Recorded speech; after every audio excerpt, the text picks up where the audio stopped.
안녕하십니까? 라온 시우터입니다. 오늘은 생명과 사망의 길이라는 제목하에 말씀을 나누겠습니다. 우리는 살면서 나보다 나은 사람, 나에게 잘해주고 도움을 주는 사람을 찾고 사귀고자 노력합니다. 과연 우리에게 진정으로 힘이 되어주는 사람이 있을까요? 자신이 손해보고 져주면서 나를 위해 도움을 주는 사람이 몇이나 될까요? 의지할 사람에 대한 이런저런 질문을 던지면서 성경 말씀을 살펴보고자 합니다. 신명기 30장 13절 14절을 보면 이것이 바다 밖에 있는 것이 아니니 내가 이르기를 누가 우리를 위하여 바다를 건너가서 그의 명령을 우리에게로 가지고 와서 우리에게 들려 행하게 하랴 할 것도 아니라 오직 그 말씀이 내게 매우 가까워서 내 입에 있으며 내 마음에 있은즉 내가 이를 행할 수 있느니라.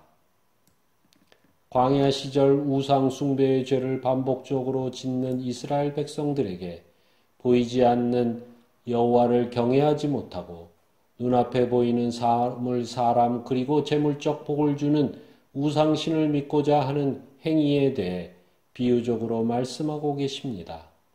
우리도 자주 신비하고 권능 있는 사람이나 대상을 만들어서 그것을 따르고 믿으면 모든 일이 잘되고 평안할 수 있다는 착각과 혼돈 속에서 살고 있습니다. 특히 교회 안에서 하나님의 말씀을 스스로 배우고 주님께 가까이 다가가려 하기보다는 목사나 장로와 같은 롤모델을 찾거나 만들어 쉽게 따라가면 족하다고 생각하는 경우가 꽤 있습니다.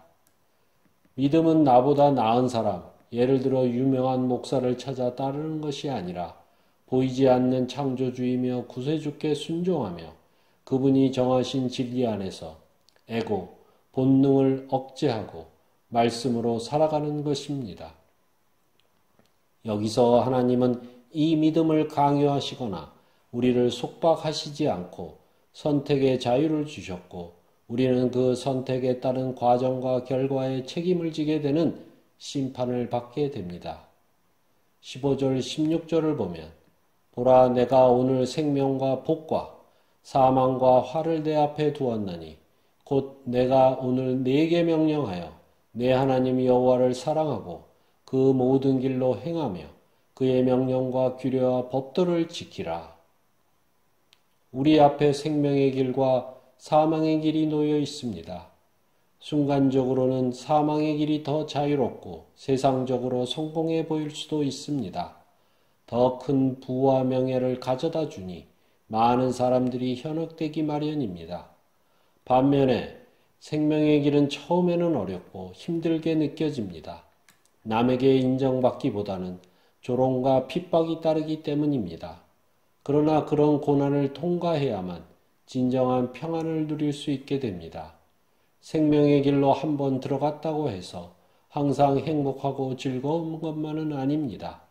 왜냐하면 인간의 본능으로 인해서 늘 생명의 길로만 갈 수 없기 때문입니다.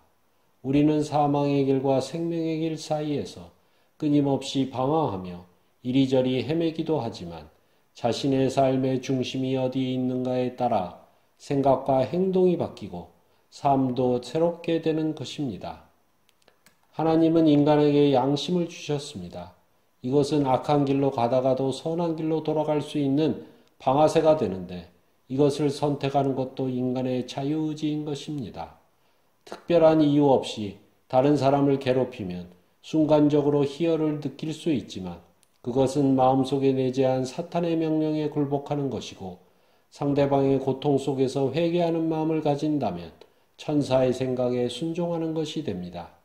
어떤 행동을 하기 전에 떠오르는 생각 속에는 선한 것, 악한 것, 그리고 선도 악도 아닌 회색이 존재하게 되는데 그중 하나를 선택하는 것이 사람의 자유인 것입니다. 우리는 사생아가 아니라 하나님이 사랑하는 상속자가 되기 위해서 주님의 명령과 법규를 따라야 합니다. 그 이유는 하나님의 사람은 겉으로만 행복해 보이지 않고 진정으로 기쁨과 평안이 있는 삶을 살기 때문입니다.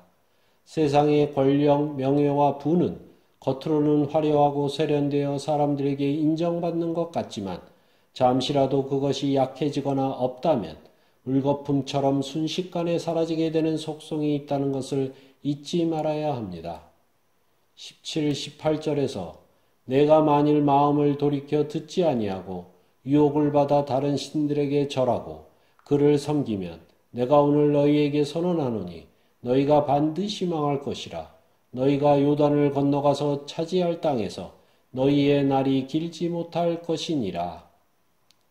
죄를 지어도 회개하고 돌아오면 항상 받아주시지만 계속 고집부리고 목이 뻣뻣하여 자신이 사랑하는 것만을 우생숭배하면 요단을 건너 적과 꿀이 흐르는 가나안에 들어간다 하더라도 얼마 못 가서 멸망의 시판을 받게 되는 것입니다. 교회에 다니더라도 매일 말씀, 찬양과 기도로 살지 않는다면 주님의 뜻에 순종할 수 없고 사람만 의지하고 쫓아다니다가 시간이 다 되면 결국 사망의 길로 들어가게 되는 것입니다. 그러니 힘들더라도 좁은 문으로 들어가 하나님의 사람들과 연합하고 합력하여 주님의 길을 걸어가야 하는 것이 진정한 예배자의 삶일 것입니다. 오늘은 생명과 사망의 길이라는 제목하에 말씀을 나누었습니다. 감사합니다.